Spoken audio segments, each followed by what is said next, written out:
Timo. Anyway, wagwan people. Are you okay? Are you feeling aire? Mnashangaa Shatta Boy today seated where? This is where I'm seated today. Sitting in for Willis Raburu. Mshangaa mbona nacheka. It's some guy called Timo here.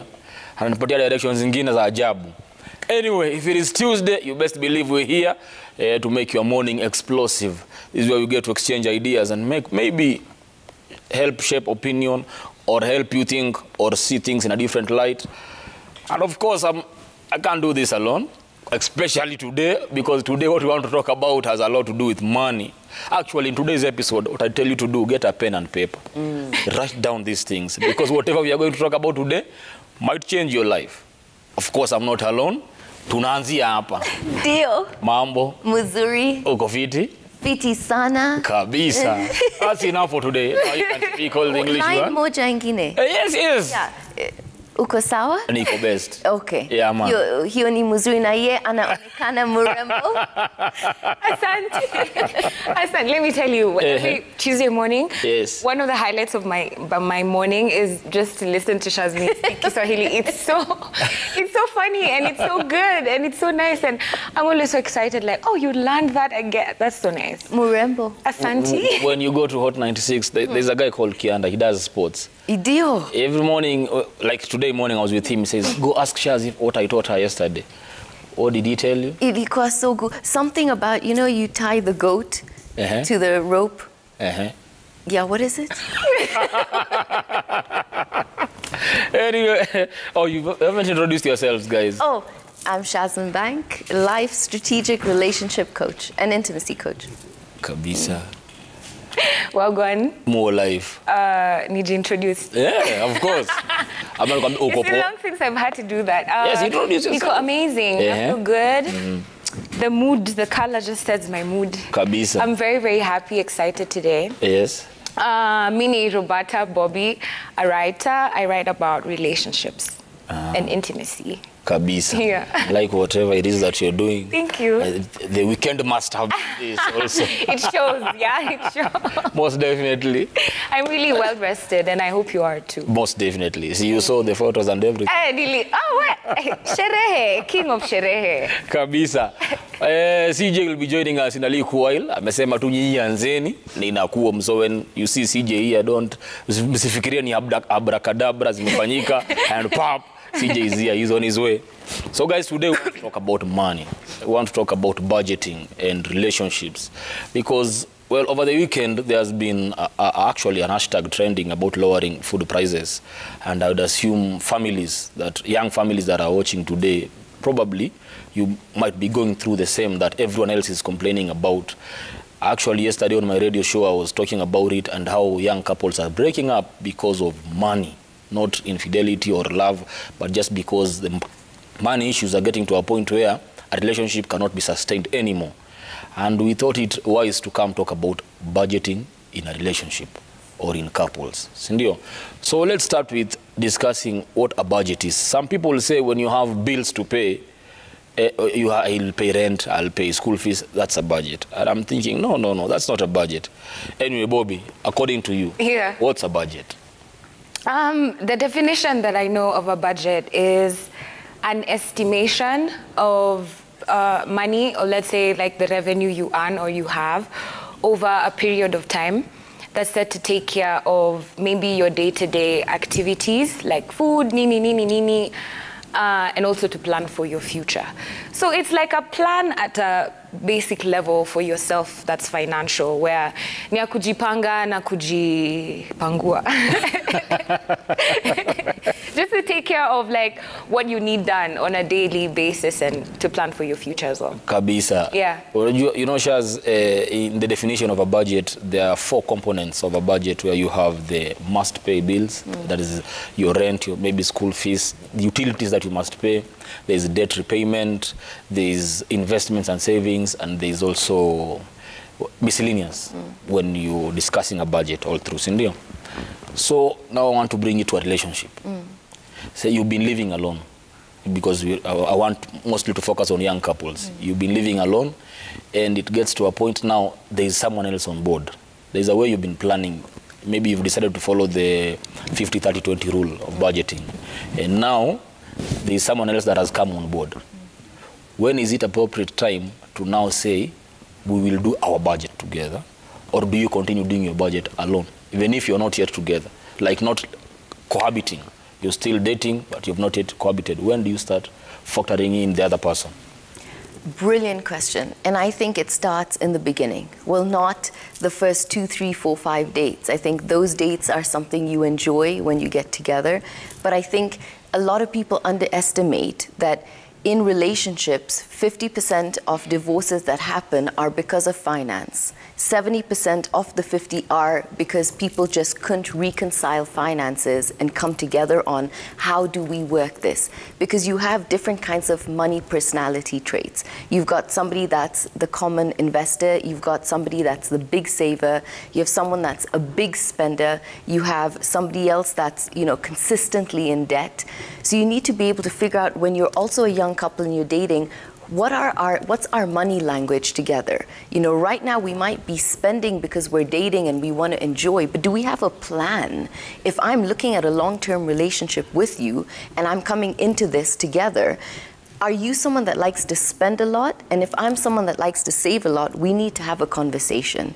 Because my money habit is I like to put something aside. I'm not someone that needs the latest phone, the latest outfit, the latest shoes, the latest holiday, but you are someone that sort of seems to enjoy that lifestyle. Now, you've enjoyed it single. Us together as a couple, that conversation needs to happen 3 to 4 months in if we're saying this is going to be a relationship that's long-term. Because a lot of people are dating, they're enjoying, then you end up getting married and you realize, wow, we have something like money. And I'm used to keeping money in my own account, you keep money in your own account. At what point are we discussing, is there a joint account to happen as well? So I feel the first step is recognizing what kind of personality do I have around money currently, and then understanding when I get together with someone, there's going to have to be responsibility when it comes to money. Now, are we putting a joint account together and maintaining separate accounts as well? Because a lot of fights happen when you've got to recognize one person will be the main earner and brings in a lot more money than the other person. Then the conversation of, is the female going to continue working when children come into the picture? How does that fall on the man? Is it the typical scenario of the man is the provider? Because in today's day and age, that doesn't work. You need 2 incomes to be able to make a household work. Now, moving past the stereotypical of your money is our money and my money is my money. In a relationship, that's not going to work. So how do we work out logistically, what are we putting into the joint account? First of all, the openness to what's your salary, what's my salary? What do you have in savings? What do I have in savings? What are we willing to put together? What are we willing to keep apart? And what I've worked with a lot of couples that, you know, because you have people that put everything into a joint account, and then sometimes the man has, you know, the exclusive rights to the account and the woman can't withdraw, and she's always now asking, can I get a bit of money for groceries? Can I get a bit of money to go to the salon to just do a few basic things that I need to do? I feel when you have the 2 separate accounts, if Shatta chooses to buy brand new golf clubs, that comes from your account. If I choose I'm going to go to the salon to, you know, do my hair 20 times a week, which is obviously not advisable, that's coming from my account. But this joint account, nobody's touching this. The joint account are our rent, our bills, putting some money aside from maybe the joint account for our children's school fees. Is that a 4th account that doesn't get touched? Then the 5th account, do we have a savings account together where none of us touch the money that is pure investment? But these are conversations you have to get used to having with somebody when you understand, are we first comfortable to discuss money, and are we comfortable to change our personalities when it comes to money? What is our 5-year goal? Are we buying a house? Are we renting for the rest of our lives? Is our goal to put our children in a great school? Who's the primary responsible person to be able to handle the money in the family versus someone who spends a lot more? Well, Bobby, hapa ndo kukua devil's advocate. with the current generation that we're living in, Yeah. you know, most people are getting into relationships already thinking of a way out. Yeah. In case this happens. Yeah. Sindio? Yeah. So now with that in mind, is it possible to have such goals, like long-term goals with your partner and say we are going to have a joint account, maybe we'll buy a house together with the current scenario that we're living in? Is this a practicality? And also, I want you to speak for ladies. Yeah. Are you willing to also discuss your money Yeah. with your spouse? Like we've said, your money is your money and mine is ours. Now, Yeah. moving from that, have you gotten to a point where now you are okay to disclosing your salary and being also willing to contribute the salary? Yeah. Okay, which one do I start with? I start with, as a woman, am I okay disclosing like how my finances, how much I make, how much I spend, my savings, etc, etc. And what I'd say to that is something I've noticed, Sana, with especially people who are dating, it's almost as if they date people they don't like. I don't know why. Because if you like someone and you guys are friends, then you understand that things happen, risks happen. Anytime you get into anything, there has to be a risk vis-a-vis reward. And it's okay. But Sasa, let me go back to the first question. I think it's very okay to have this conversation so that planning is easier. And in planning, like I was just talking about, there also has to be a provision for risk because there's losses that are made in any situation that you enter into, especially that is financial. So yes, it is amazing to make long-term goals with your lover. And this is now where liking your person comes in. Like, make sure you like your person so that having these conversations is a bit easier. It's not like you're hiding things from each other, amasijini games, because when you find yourself in a situation where you're sharing your space with someone who you cannot even be honest with, that is a big problem because money is such a big issue. Money is such a big component of any relationship because we need to survive day by day. So there's that exchange that's going to be required at some point. Even if you're living with your sibling, you have to make sure the bills are paid at home. You have to make sure the nini. Na mneza kosana vibaya sana if maybe they leave the lights on and they're not paying the bills. So this is such, it's just an example, but this is such a common thing. And these are discussions that need to be very honest and you need to have them so that they're easier. And actually yesterday I was having this conversation with my elder brother. I was complaining about how angry I was. I was actually really angry about how I almost have no financial literacy. Like other than what I've taught myself on the internet or just from talking to people, I cannot say that at any point in my life, someone older like a parent or a teacher at any point in my education, and I've done 844, told me, okay, I'm 20, Bob, 18, weka hivi, 15, eka hivi. Nobody ever told me that. It's now that I've moved into my own space. It's almost as if I have to learn everything from scratch because I didn't know about budgeting and I was almost oblivious to bills. Sikuwa najua mafuta ni how much. So those were never my issues. And these are the things I have to teach myself right now. So it's only awkward for me to speak about these things and have these conversations around and about money because it's not something I grew up doing very easily. I was never around conversations about how to take care of my finances or that I need to have savings and investments and take care of myself and pay for things. It's like I was a kid and then I'm paying rent and I have to make sure niko na pesa ya mafuta, pesa ya stima, pesa. So it's a bit crazy. And what I'd say is date someone you like so that it's easier for you guys to have conversations around money so that you're able to say, hey, si tuweke pesa hivi kando, tufanye hivi. And as a woman, I know, okay, yeah, I wouldn't say one situation, one size fits all, because it boils down to personal situations or different situations that people are in within their relationships. But I'd say that soma relationship yako na ujue iko aje na ujue what makes the other person feel safer and better and more loved. And I feel like if you like the person that you're dating, it becomes very, very easier for you to have these conversations as friends. Because we're all learning. Ata me, I'm learning as I go. And the more I learn, the more I understand what works perfectly for me and what might work perfectly for my relationship and my situation. Hakuna ati, as a woman, make sure you show your money. As a man, make sure you show... No, vile mejipanga, how you talk to each other, you can design your own plan and your own budgeting around how you're going to spend, save, invest, and just take care of your lives together. Kabisa. Yeah. But you know, also the downside of what you're saying is that, like the person you're dating, they can stop liking you or loving you. It's no longer up to you. Sapo mnajua tu hii story. Imeshindikana. Anyway, CJ is here. CJ, great. This outfit today is inspired by you.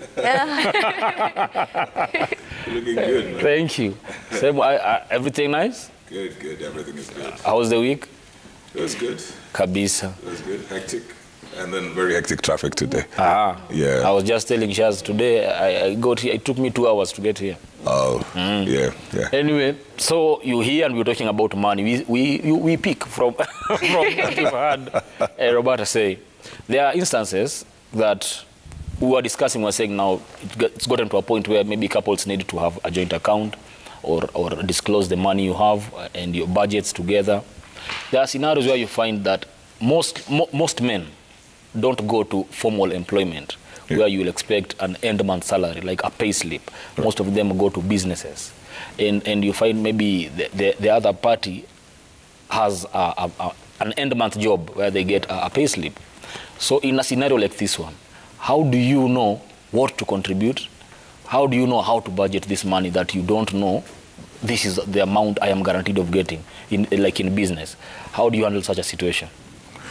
Well, you see, as much as you may say that if I am an entrepreneur, business person, I may not know how much I will get, but I also have certain running costs. I've got overheads, which means I can also predict. For example, if I have some employees, if I have a facility that I'm renting, something, those are costs that are recurrent. If I'm paying for my office 40,000 a month, I have a secretary there who is earning 15 or something. So I must have weighed my income to be able to say, you know, I'm able to hack 100. It's not very known, but at least with 100, I'm able to take care of those bills. When you trace your accounts, you're able to tell that fairly we will do this. Even when things go wrong, fairly we will be able to do this. I think that's the same projection that you bring into the matters of your family as well. That you know that even though you don't earn a fixed salary, fairly you can bring in 50,000 in a month. And so you begin to look at what kind of a house would you want to take? What kind of school would you want to take your children to? What kind of expenses are you comfortable with the plus or minus the 50 that you feel fairly you can bring in? If you were very keen, you can always project. Yeah. Kabisa. Now, by the way, wale mko nyumbani pia nyinyi mnachangia. Wa nyumbani tunaongea Kiswahili. Kizungu ni hapa. Swali tumeulizana leo ni whose money is it really? Sawa, in a situation that we've discussed here, tukasema mmeshikana na mtu wako mkafungua joint account. Sasa mmepanga budget yenu. Hiyo pesa ni ya nani? Hiyo pesa ni yenu ama ni yake ama ni yako? Whose money is it really? Tupeleke na step #daybreak. Tuambie doni ya nani. Sawa. Yeah, there's something you said. Yes. Shaz, that I want to get back to. You said a couple might have a joint account, but then it ends up that the man has the say over the account. Like if the lady is to get something out of it, she has to ask for permission, but the guy has direct access. Now, before opening this account, is there some ground rules that you should have for each other? Like you say, you know, we have equal rights to this account, or is it that because you're contributing more than I am, then you have more rights to this account, or how does it work? Well, first of all, I think if you're going to open a joint account, you've got to make sure both your names are on that account to begin with. You're going to buy a house, I think both of you should make sure both your names are on it. And this is, you know, a conversation for people who are really in a relationship saying, look, we really want this relationship to work and this advice is valuable, as opposed to, you know, the typical, look, I don't know the future. You're never going to know the future.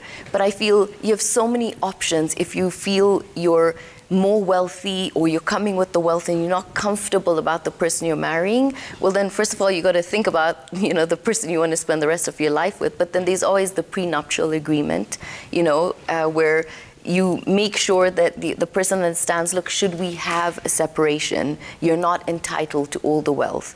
Then it's also for people to get educated about wealth and how it works as a couple. Get a lawyer, get a financial advisor that can really talk to the both of you to say, look, God forbid something happens, this is the law and you understand it. Because before you're married, whatever possessions you have are yours. Whatever is accumulated while the two of you together is shared normally between the couple. So even if the woman has been at home rearing the children and, you know, being a full-time mother in the house, she still is entitled, should things go wrong, to whatever he was earning while being married.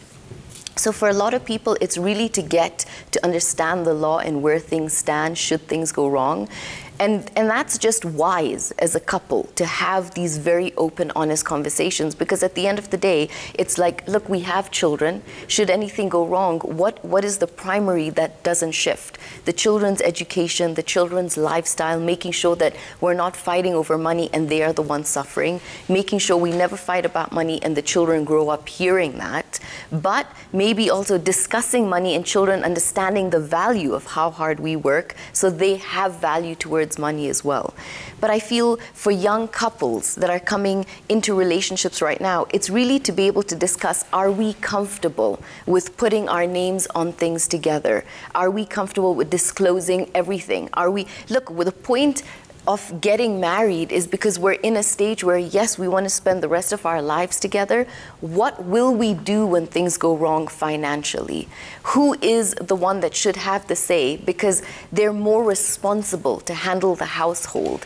And then it's also having tough discussions where, you know, if you're used to a certain lifestyle and then like COVID hit, a lot of couples that were comfortable with traveling and just spending and not thinking about it, sitting to have conversations to say, hey, look, this is the income right now versus this is what our expenses are. Where can we both cut down for the good of the family? It's not to make someone feel like you are spending, you're not understanding. Look, we both need to understand both our lines are on the line, our house is on the line, our children's school fees is on the line if both of us don't act like adults around money. True. Actually, there's something you've mentioned.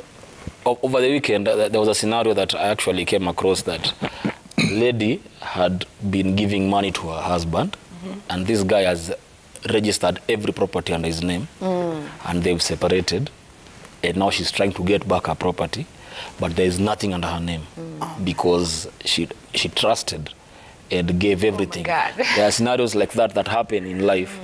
Also, kuna relationships za ghetto. Kuna hii Shaza amesema we get lawyers and everything. Kuna pahali ama lawyer kidogo we see them on movies.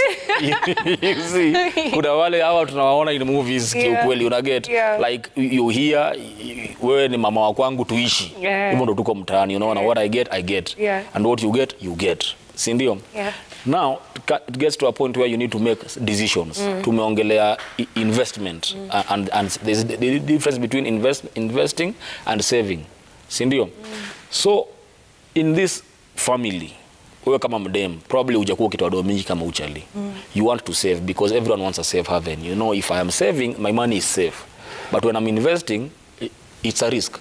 You get, and the other person might have a very high risk appetite. You know, and they just want to invest everything. And now you're not comfortable with the investing, and you're trying to tell them, but they are feeling that they contribute more than you. How do you handle such a situation? You think you are risking too much. Let's save this, but they are feeling like, no, I need to invest this money. How do you play that scenario? And if you talk to them, they don't want to hear you out? The appetite is up there. They've seen the money market is booming. I want to buy shares. I want to do this. But you're thinking about the children because, well, you are gifted in that. So you're like, yo, children. I'm like, nah, this is my money. Now it's no longer our money. It becomes my money. In such a situation where a person changes when they need to make a serious decision, you guys need to make a serious decision, but they play the card that I contribute the most in this family. How do you? I'd say that when you do your own assessment of the family revenue and the budgeting and everything, na uone, this is what I feel, the expenses versus what we're bringing in. Yeye may decide to invest, mi nataka ku save, hizo differences, and you guys are trying to talk about it, but ni kama hamuelewani vizuri because kila mtu anataka kufanya that thing. Something that is very important is that kuna vitu zingine in life zinakwanga very basic to everyone. And it's just that we live in a capitalist society. So it requires for every individual to have their own. Whether you're married to a very, very wealthy man or when you will say ako tu ghetto kwa mtaa nini hiyo situation yenye ume describe saizi, I'd say try and have your own. Try and have your own so that it's easier for you to have your own entitlement towards your own funding so that you can make your own decisions. It makes it easier for you to move about, to make decisions when you're financially secure, instead of relying on someone else. And ukifanya assessment yako uone ni kama risk ni bigger than reward kwa hii situation. I think that's a very, very valid reason for you to separate yourself from whatever mix and risk that is on there. But then again, with that intent, the intention has to be towards bettering the relationship.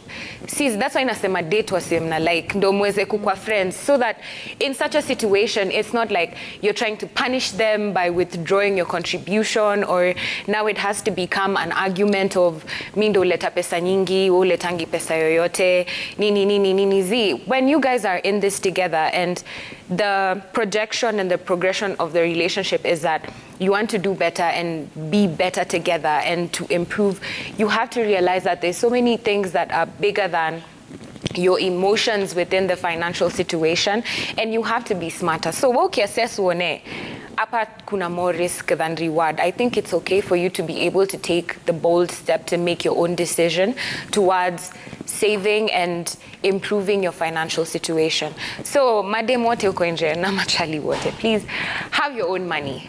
There's nothing as good as having 500 yako kwa mfuko that you can make decisions for yourself about ndenda kujibaiya kuku, ntajibaiya soda, than when you're depending on someone to basically take care of everything about your life, especially financial wise. It's very difficult. Now you're stuck, you're not able to make decisions. Every opinion that you give itakuwa taken as, and it also breeds disrespect very easily, and that's where hizo marifts za pesa zinaanza. When in real sense, I wish we grew up in environments where talking about money, finances, and budgeting was very, very common, so that we grew up into adults who have an amazing relationship with money, and we're able to just have these conversations, so that it's not ati tunafichana na tuko in a relationship na vitu zingine lazima tulipe pamoja, etc. But I'd say, in whatever you do, my point is make sure you have your own money. All right. Wacha, kuna swali nilikuwa nataka kuuliza CJ, lakini nimeona imeulizwa kwenye feedback. Let us check the feedback, alafu tukuje tuendelee, si ndio? Aya, kwenye SMS number 22422, kuna mtu anasema, kindly hint on a housewife. How do you discuss on budget yet you have nothing of your own? Haki ni ngumu. Ni ngumu. Before I received end month money, tayari ashaplania his own things. When you come together in a relationship, it's important to have a financial goals. The reason why you're putting money together, is it for saving or investment? I think that's what I'd asked there. Dixon Jue from Muranga anasema, this has always been the fact. Pesa ya mama ni yake, na ya mzee ni ya familia. No shortcut. Tusibadilishe vitu. Snyder from Kakamega, of course, hiyo pesa ni sisi wawili as couples to sit and agree and plan ourselves. All right, Vosti, outer pipeline. Pesa ni ya the man. Hata kama mna contribute nyi wote. Kuna madem siku hizi wako na betting addiction. Ala. As for me and my wife, our earnings belongs to our kids. We don't own a joint account, and our earnings day are different. Like she earns on 25th every month, and I earn my farming money every 5th. All right. Stephen M. Mukuli. Opening joint account for salaried couples is a noble idea, but it doesn't work for couples with irregular income because sometimes businesses may be down. Ama sometimes also they may be up. Alafu unakaa kama unadanganyana because ulisema mimi ndakuwa natoa 10,000 and now you're making 100,000, and when they realize like, no, you've been keeping 90,000 away from me. See, there's the first SMS Apple, when I think it's a housewife that has said, well, I am a housewife, I don't contribute money here, so why do I have say in this account? In such a situation, do you count the time you put in as a housewife as contribution to that account, or how do you go about that? Well, you don't even count the time.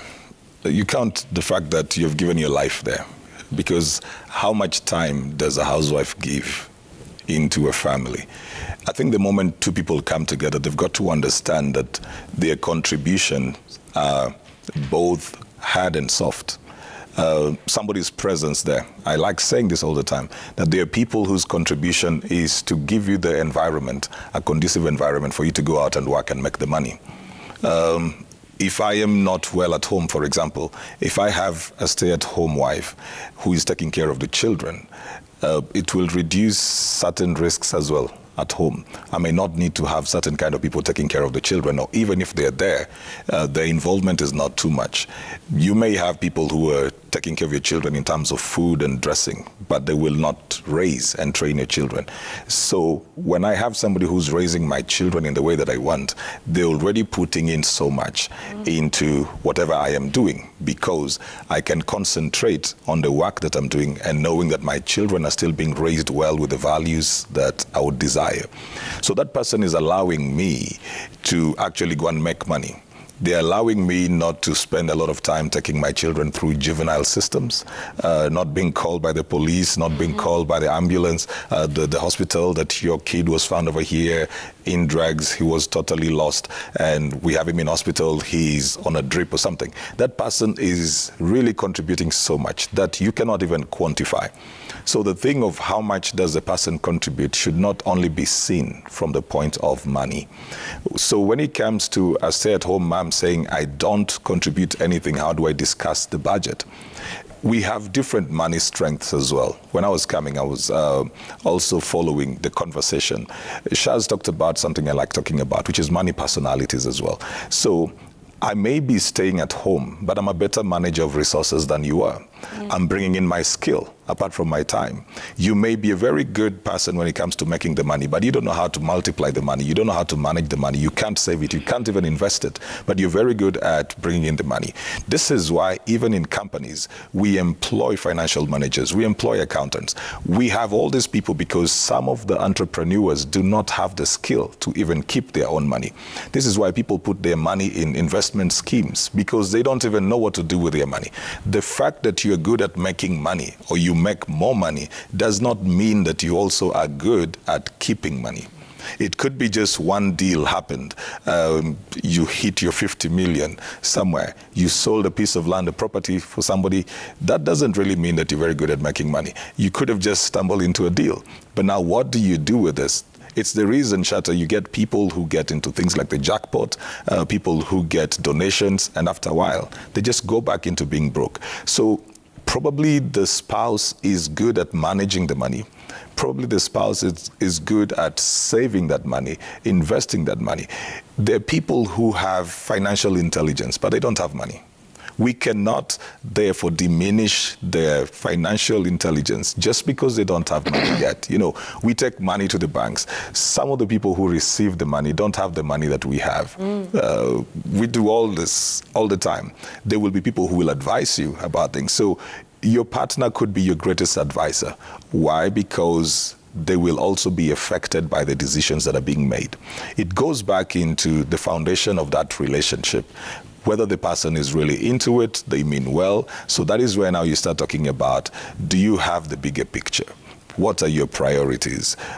What plan do you have? If I have that, then it becomes easier for me to probably incorporate my husband or my wife into the running of the affairs. It should never be, bottom line, it should never be very difficult to listen to the other person just because they don't bring in much, or for the other person to feel little in the family or relationship because you bring in more money. That should never be the case. We all bring in different strengths. That's true. Actually, from experience, I think housewives are good at keeping money.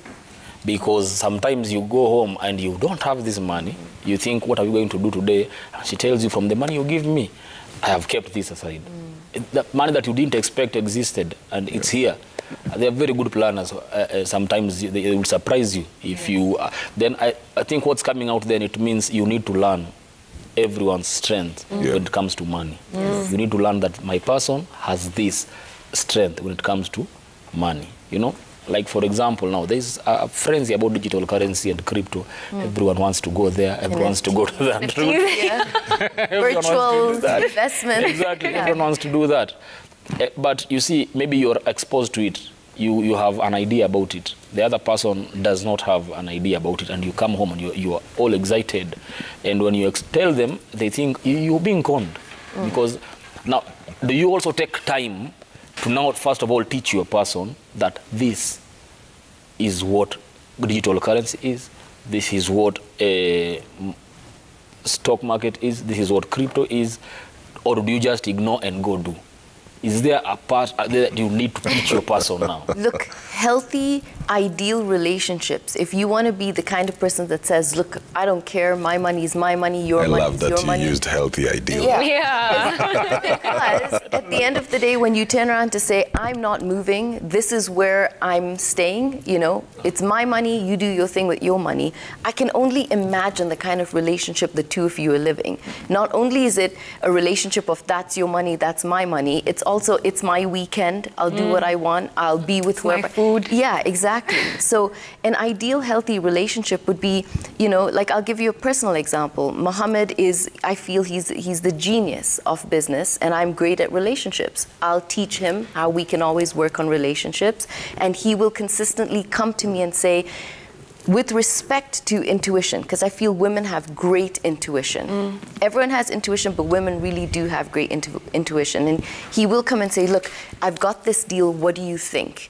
And if I don't understand it, I'll be like, how does it work? And he'll take the time to explain it. But it's also being able to trust, if you're with someone who's an entrepreneur and you're with someone who's a business person, to give them a bit of breath, to be able to say, look, I hope, or I'm not feeling like it would work, or I might not understand it so well, but I trust you to be able to do what you need to do because that's your genius at doing it. And if it doesn't work, we're both in it together. We come back and say, what's our fallback plan? Because it's silly. I'm sure if couples come and say, I'm going to put everything on the line for a single deal, you're not the greatest entrepreneur to even be thinking that way. But when you say, I can take a bit of a budget and I know I can play with this to be able to invest because long term I understand the returns, you explain to your spouse, this is what we're working on, this is what we're doing, this is where I'm thinking of putting our finances. And I feel as a couple to be able, because you'll be surprised, you might be with someone who's not so business inclined, but some of the ideas that they might also give you lend strength to the two of you as a couple for finance. So I feel discussing everything it's crucial. And as Indian family, like Roberta said, you know, she wishes she grew up with more money being discussed. That's how we grew up in an Indian household. Your dinner time is discussed with budget, with how the business went, with what you're investing in. It's very open in Indian families. That's something that's very common, and you grow up very business-minded, very aware of education, budget, how hard your parents work, what's going on really in the family. So I think, look, you want to create a better society and a better generation, then the mentality of this is mine and tough, well then think about the person you're dating who thinks that way. And if you are going to go into relationships thinking, but what if it doesn't work? That's when I think, yes, that's the reality of situations. That's why come to a relationship, and if you make a choice to leave your job, be aware that if I'm going to choose to be a full-time mom right now, is he giving me an allowance to be a full-time mom at home as well? Am I saving part of that? Am I being smart with my money? Or if I'm a woman that's working, and there might be a fear that later on, because of the way life is going right now, this is a fear I have, talk to your partner about it in the beginning. Say that, look, I feel safe if I put some money into a savings account that neither of us are touching, and I hope you're okay with that. And God forbid anything was to go wrong financially in the family, we know that that's there for all of us. But I feel it really comes down to being open, because the point is to have better relationships. The point is to have healthier ones. We understand the stigma that things are very tough and things could end in divorce, but then don't have a relationship, right? Don't get into one. Don't risk love. It's the riskiest thing you're ever gonna do. But I feel also being smart and clever with it makes a difference, and then being smart and clever together as a couple. I mean, that's power goals as a couple. True that. There's something you said, I want to go to feedback, then come to it. You said your spouse should be able to give you breath.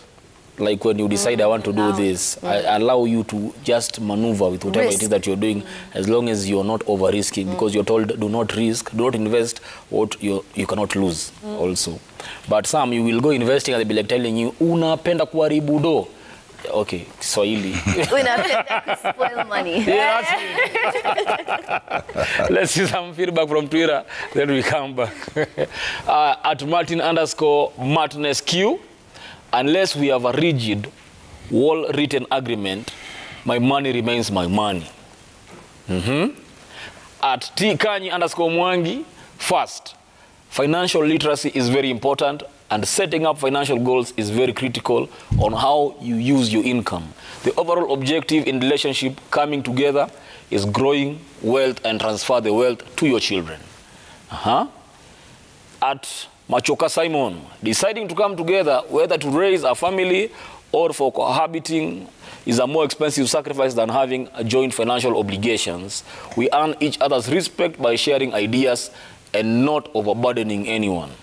At _Anthony_Khan, as a man, most of us fear that when we do a joint account with our partners, an issue might arise, especially when kids are on board. The madam is likely to take the bigger cut, obviously, because of the kids' custody. Not anymore. At Kwabaj, if you are genuinely married, you should have all your names on the website account. You need to have a common vision and agenda purposely for prosperity, not selfish eventual gains. Analyzing risks is important. Weighing options is paramount before anything else. At Frank_Nice7, pesa zangu ni zetu na pesa zake ni zetu pia. I mean, pesa zetu ni zetu. Period. Yeah, man. At Biro Kelo, truth be told, dishonesty in modern relationships/marriages makes this hard. All works well if the parties involved have a similar life philosophy. And B, we can't use money for dates to examine one's spending culture. It's like campaign money. All right. Okay. Kuna kitu mulisema tukianza, hiyo Biro amemaliza nayo hapo, that you date someone, you start dating someone and you realize they have money when you're dating them, but when you get into the relationship, it was loans and they were campaigning, but now they can no longer campaign, they have you.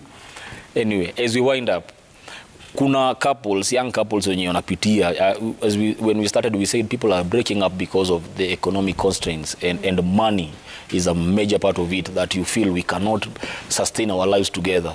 Let's just part ways. I've seen young couples in the ghetto, like a boy agrees with a girl, we rudi tu kwenyu, hatujakosana, nitaendelea kwa support mkiwa huko. Juu at least the landlord, when the landlord comes here and locks this house, I can go to her friends. You see, I will not have the burden of you and the child. But maybe they do not know that if we budget our money this way, if we start like a small business for you, as I go maybe do my car wash job or I go do my makanga job, and you start selling boga here, you can help me in sorting 1, 2, 3. Such a couple like that. What would you advise them as we wind up? I'd say it's very important for all of us to be very financially literate. So please take the time to educate yourself. Take the time to learn more about money, because it will help you improve your relationship with money as well. Money is energy. It's just a currency. It's a medium of exchange. So how you treat it, how you romanticize your relationship with money dictates how money treats you. So if you're comfortable around money, you'll see money start to get comfortable around you. If but if you stay in a state of constant anxiety, consistent fear, and then you lack the necessary knowledge that goes around handling, managing, and saving money, it makes it a bit difficult for you to navigate your financial needs and things like that. So I'd say, first of all, educate yourself. Learn more about money so that it improves your decisions towards all your finances. Na nini couple wenye mko mtaa, it's very unfortunate that guys, like finances inapush watu ku break up, to the point that wase wanashindwa ku agree on money, or situation your financial is not conducive for a relationship, for them to be together financially. But like I said, the more you treat something good, the more you start to see it treat you back good. So just improve your relationship with money and start to learn more about it. And you'll be able to have these conversations much more easier. You'll be able to make decisions much more easier. Na hatutakuwa tuna hide ama kuogopa kukua around money ama ku make more money and things like that. So educate yourself. It will definitely improve your relationship with money. And then everything else itajipanga. Don't stress too much. Thank you. 2 minutes, please. I want CJ to say something. Or 1 minute. CJ ukimalizia. There are people that live pay slip to pay slip. Someone that is paid today and on the 5th they are bankrupt. Please advise to such a person. Well, I think, you know, there are a lot of factors, and one of them would be their spending behavior as well. When we started, we were talking about the budgeting, and Shaz mentioned the things of the must pay bills, you know, the savings, the investment, and then the miscellaneous. It really depends on how you're managing whatever you're earning around those. Where does most of your money go? Does it go into the must pay bills? If your must pay bills are over 60% of your earnings, it means that you just need to bring down your lifestyle. You know, you're spending too much. You need to adjust downward. People are talking about lower food prices. Sometimes you just need to lower all your expenses as well. But I wanted to also add that most of us come into money with a fear default. We fear losing money. And some people actually fear making money. They fear making money because when you talk about the people in the ghetto, sometimes somebody feels when we make more money, we have to leave this place. How will life be? It will change how we relate. So they are comfortable around each other the way they are, in a small space with their friends, with the people around them. They begin to fear when we get money, maybe money is going to make us disagree. We will have to shift. We'll have to change our lifestyle. So somebody may have that default and they will not actually want to make money. Others, because they have come from no money at all, then they fear losing it when they get it. So they will hoard the money. They will never improve their lives. Not everybody is trying to create wealth with money. Somebody mentioned that. Not everybody is trying to grow wealth. Some people just want to survive. In their thinking, they just want to, as long as they can pay the bills and just live their day-to-day. So it is a very personal thing based on the various families. But to go back to what you asked, the person who lives from payslip to payslip needs to look at their expenses. They need to look at their priorities. They cannot say they don't know where their money goes. Shatta, money doesn't disappear. Money is very traceable.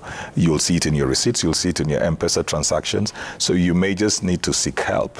You may be spending on things that you don't need.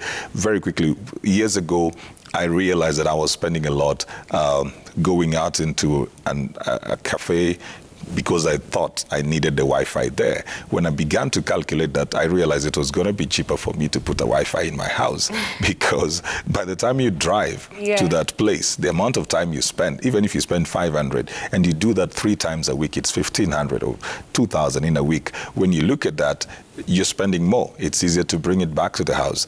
Then I was looking at my expenditure with things like, you know, airtime. I was looking at my expenditure with things like fuel and began to cut down on those and began to decide I'm not going to be always going to the ATM if I need money. If I didn't plan for it earlier on, I'm not going to take that, because sometimes you can access money 3 times or 4 times, you know, in a day, just because you can. Spending by swiping, Shatta, a lot of people cannot trace their money because they will get into a club and they swipe and swipe and swipe. The next day they wake up, they're wondering, where did the money go? If you know that you're that kind of a person, keep your card away. Withdraw whatever you need.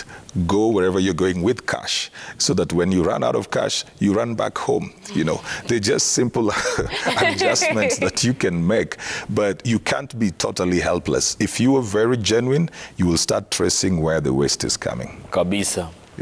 Hiyo ni mzuri sana, imetusaidia watu wengi sana. And just make a list. Yes. Make a list of your expenses so you can see Kabisa. out of 100,000, 50,000, 20,000, where does my money go and what is really left? And then what do I want to do with it? Kabisa. And in that list, kumbuka kuweka miscellaneous, because hapo hiyo miscellaneous ndio inapotezaga watu. That's where you start wondering, but I had school fees money, but you forgot there was an Arambe you were supposed to contribute, and now you're wondering what happened. Okay, employers won't get in. Because you can't save from anything. Hapo kwa employers kuna inflation bana, kuna inflation. Tumeongelewa Kenya wote. Bana. Anyway, guys, I hope today's episode has helped you in a way or the other, because I know money is not an easy topic to discuss in the family. Emotions flare up and everything. I hope mmeandika vitu chini, mtaanza kuimplement pole pole. Na muishi vizuri. Sisi hata mimi nimelana thing or two, I'm going to do a list. Okay. See you tomorrow. Nitakuwa hapa kesho. Okay. Make sure to follow Willis Raburu. Ameenda kufanya mtihani. All the best in your exam, Willis. Tupatane na wewe next week. Kesho nitakuwa hapa. We will have a very serious discussion on epilepsy. So tune in. Itakuwa amazing. Asanteni sana guys for coming. For making it happen also. I've spoken a lot of English today.